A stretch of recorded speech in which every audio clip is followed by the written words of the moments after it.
Assalamualaikum warahmatullahi wabarakatuh.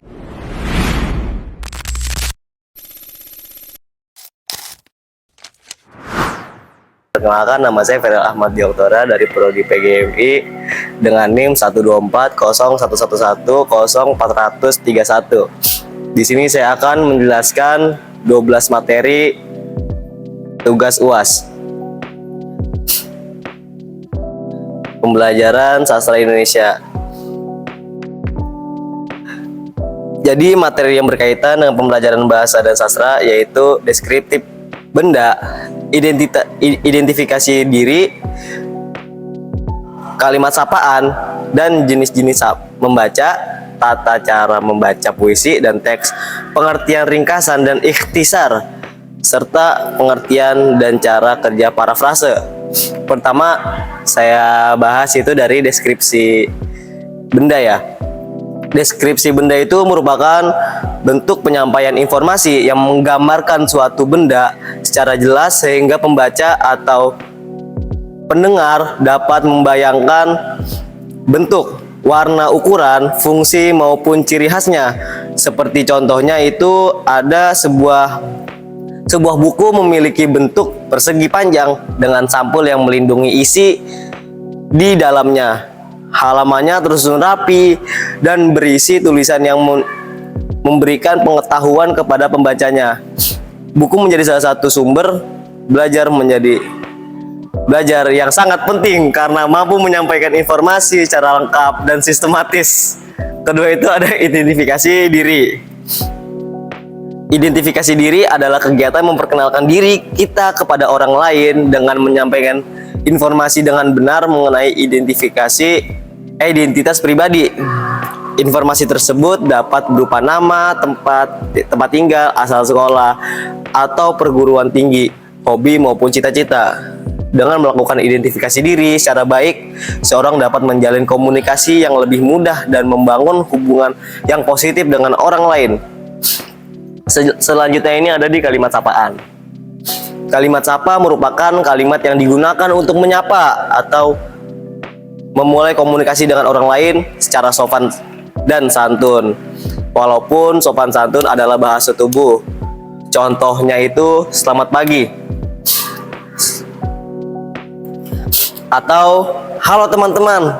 Atau apa kabar nih? Kalimat sapaan berfungsi menciptakan suasana yang lebih ramah, menghargai lawan jenis, dan menunjukkan sikap yang santun dalam berkomunikasi. Materi berikutnya adalah jenis-jenis membaca. Membaca memiliki beberapa jenis sesuai dengan tujuan yang ingin dicapai.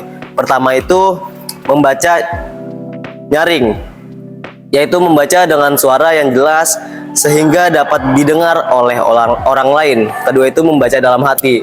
Membaca dalam hati ini yang mengetahui kita sendiri tanpa mengeluarkan suara atau yang mengetahui kita sendirilah.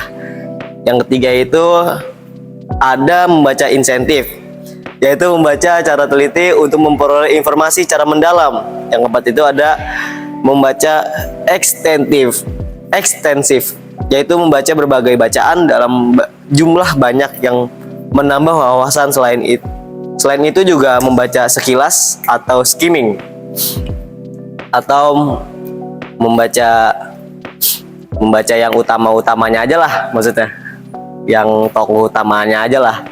Selanjutnya itu ada di puisi dan teks. Tata cara puisi dan teks itu tata cara membaca puisi dan teks ya.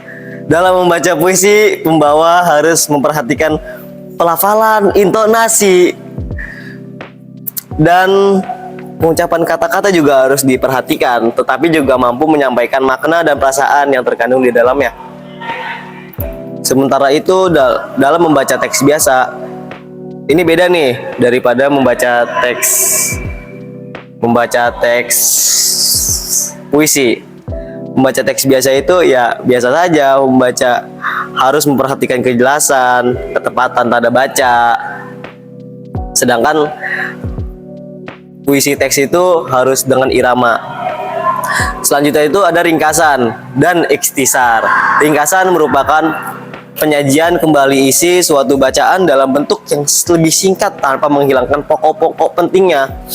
Urutan isi dalam ringkasan tetap mengikuti teks asli sehingga informasi yang disampaikan masih sesuai dengan sumbernya. Adapun ikhtisar juga sama, penyajian inti suatu bacaan dengan tujuan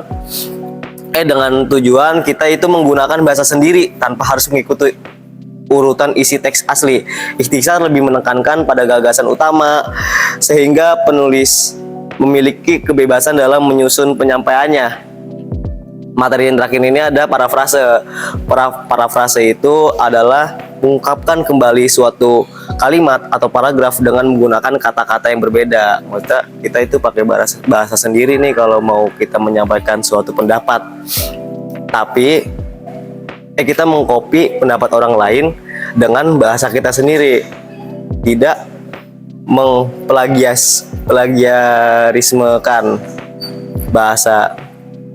Demikian pemaparan singkat mengenai beberapa materi dalam pembelajaran sastra Indonesia melalui pemahaman tentang deskripsi benda, identifikasi diri, kalimat sapaan, jenis-jenis membaca, dan tata cara membaca teks dan puisi, ringkasan, ikhtisar, serta parafrase. Diharapkan kemampuan berbahasa Indonesia dapat berkembang dengan baik komunikasi lisan maupun tulisan. Terima kasih. Wassalamualaikum warahmatullahi wabarakatuh.